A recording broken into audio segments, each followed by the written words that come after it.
10 महीने से ज्यादा का वक्त हो चुका है। इजरायल और हमास के बीच जंग लगातार जारी है और इस बीच हिजबुल्लाह की ओर से भी इजरायल पर हमले किए जा रहे हैं। गोलान हाइट्स के ड्रश शहर में हमला किया गया जिसमें 20 बच्चों की मौत हो गई है, लेकिन अब इजरायल ने भी ठाना है कि हिजबुल्लाह को खत्म करना है।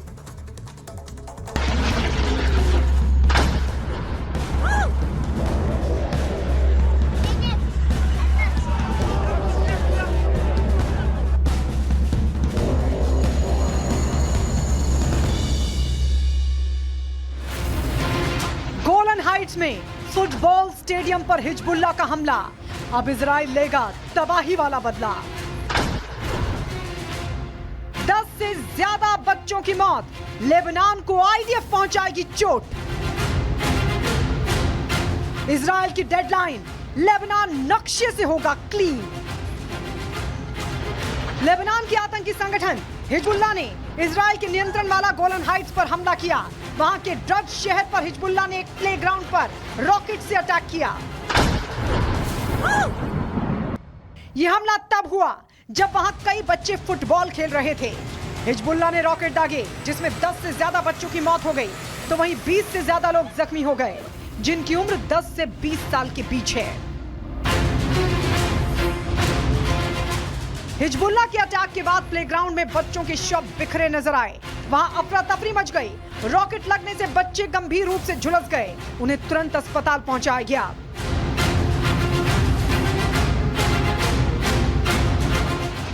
हिजबुल्लाह ने गोलन हाइट्स पर अटैक किया तो इजराइल के पीएम नेतन्याहू ने विदेश यात्रा। हमारे देश में वन क्षेत्र भी तेजी से बढ़ रहा है। इसमें भी सामुदायिक प्रयासों से बड़ी सफलता मिल रही है। पिछले मन की बात कार्यक्रम में आपसे एक पेड़ मां के नाम कार्यक्रम की चर्चा की थी। मुझे खुशी है कि देश के अलग अलग हिस्सों में बड़ी संख्या में लोग इस अभियान से जुड़ रहे हैं। अभी कुछ दिन पहले स्वच्छता के लिए प्रसिद्ध इंदौर में एक शानदार कार्यक्रम हुआ। यहां एक पेड़ मां के नाम कार्यक्रम के दौरान एक ही दिन में 2 लाख से ज्यादा पौधे लगाए गए। अपनी मां के नाम पर पेड़ लगाने के इस अभियान से आप भी जरूर जुड़े और सेल्फी लेकर सोशल मीडिया पर भी पोस्ट करें। इस अभियान से जुड़कर आपको अपनी मां और धरती मां दोनों के लिए कुछ स्पेशल कर पाने का एहसास होगा। मेरे प्यारे देशवासियों, 15 अगस्त का दिन अब दूर नहीं है और अब तो 15 अगस्त के साथ एक और अभियान जुड़ गया है, हर घर तिरंगा अभियान। पिछले कुछ वर्षों से तो पूरे देश में हर घर तिरंगा अभियान के लिए सबका जोश हाई रहता है। गरीब हो, अमीर हो, छोटा घर हो, बड़ा घर हो, हर कोई तिरंगा लहराकर गर्व का अनुभव करता है। तिरंगे के साथ सेल्फी लेकर सोशल मीडिया पर पोस्ट करने का क्रेज भी दिखता है।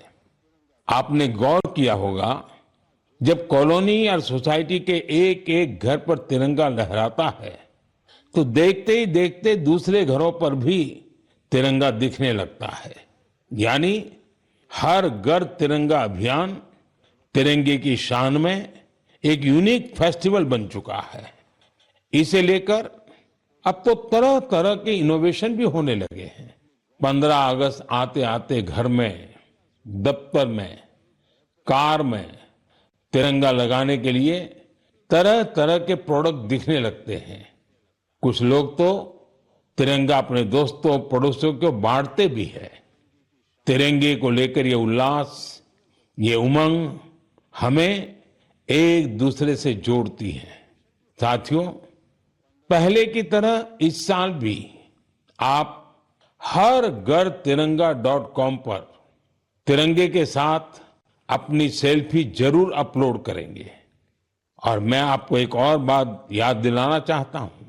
हर साल 15 अगस्त से पहले आप मुझे अपने ढेर सारे सुझाव भेजते हैं। आप इस साल भी मुझे अपने सुझाव जरूर भेजिए। आप माईगॉव या नमो ऐप पर भी अपने सुझाव भेज सकते हैं। मैं ज्यादा से ज्यादा सुझावों को 15 अगस्त के संबोधन में कवर करने की कोशिश करूंगा। मेरे प्यारे देशवासियों, मन की बात के इस एपिसोड में आपसे जुड़कर बहुत अच्छा लगा। अगली बार फिर मिलेंगे देश की नई उपलब्धियों के साथ, जन भागीदारी के नए प्रयासों के साथ। आप मन की बात के लिए अपने सुझाव जरूर भेजते रहें। आने वाले समय में अनेक पर्व भी आ रहे हैं। आपको सभी पर्वों की ढेर सारी शुभकामनाएं। आप अपने परिवार के साथ मिलकर त्योहारों का आनंद उठाएं। देश के लिए कुछ न कुछ नया करने की ऊर्जा निरंतर बनाए रखें। बहुत बहुत धन्यवाद।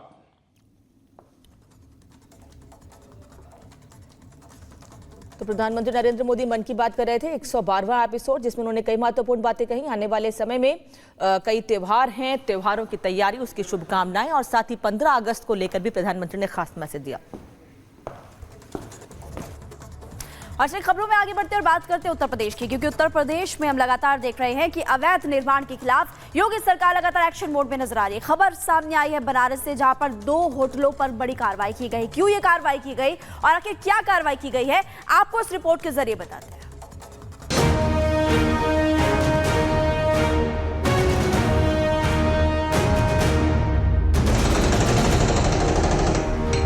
लाल इमारत पर चलता पीला पंजा, भारी पुलिस फोर्स और मौके पर मौजूद विकास प्राधिकरण के अधिकारी। ये तस्वीरें हैं वाराणसी की, जहां अवैध बने 2 होटलों पर बुलडोजर एक्शन देखने को मिला। दोनों ही होटल ग्रीन बेल्ट में बने थे, जिनको अब बीडीए के आदेश में ध्वस्त किया जा रहा है। दरअसल शनिवार को बनारस कोटियर होटल रिवर पैलेस पर कार्रवाई के लिए बीडीए के अधिकारी बुद्ध विहार कॉलोनी पहुंचे, जहां पुलिस ने पहले होटल खाली कराया और फिर बुलडोजर का एक्शन शुरू हुआ। दोनों होटल 5 मंजिला हैं, जिसमें कुल 90 कमरे हैं। जानकारी देते हुए बीडीए के उपाध्यक्ष पुलकित गर्ग ने बताया कि दोनों होटल वरुणा नदी के 50 मीटर के दायरे में हैं। होटल मालिकों ने कई प्लॉट मिलाकर 2 होटल बना लिए। बीडीए से इसके लिए कोई मंजूरी नहीं ली गई। जब ध्वस्तीकरण का आदेश जारी हुआ तो होटल मालिकों ने कमिश्नर के पास अपील की। फिर मामला प्रशासन और कोर्ट में गया। कोर्ट ने कहा कि प्रशासन फैसला करेगा। इसके बाद प्रशासन ने मामले को खारिज कर दिया। बाद में 2017-18 में भी होटल मालिकों ने ध्वस्तीकरण की कार्रवाई को रोका, तो होटल मालिकों के खिलाफ एफआईआर दर्ज की गई। पिछले हफ्ते भी होटल खाली करने का नोटिस दिया, लेकिन इन्होंने नहीं माना। जिस समय इन्होंने नक्शा पास कराया तो मात्र G+2 का आवासीय नक्शा पास कराया था, वो भी प्लॉट संख्या 20 में। उसके अलावा इन्होंने 5 प्लॉट्स को इकट्ठे कंबाइन कर लिया और 2019 में ही इनका फिर से खारिज हो गया शासन से भी। ये ऑर्डर्स जो हैं कम से कम 6-7 साल पहले पारित किए गए थे। इनको उस समय भी प्रयास किया, 2017 में भी एफआईआर भी की गई। जब यहाँ पे टीम आई यहाँ पे डेमोलिशन करने के लिए, तो इनके द्वारा उस टीम को भी रोका गया कि हम नहीं करने देंगे कार्य। उस समय भी इनके खिलाफ एफआईआर हुआ था। इसलिए 1 हफ्ते से हम लगातार इनको नोटिस दे रहे हैं कि आप अपना ये खाली कर दीजिए, लेकिन इनके द्वारा फिर भी जो है कोई रुचि नहीं ली गई किसी भी प्रकार की। हालांकि शनिवार को शुरू हुई कार्रवाई आज भी जारी रहेगी, लेकिन परिजनों का आरोप है कि आनन फानन में बुलडोजर कार्रवाई की गई।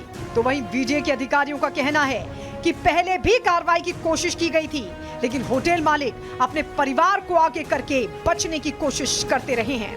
Bureau report, Republic Bharat.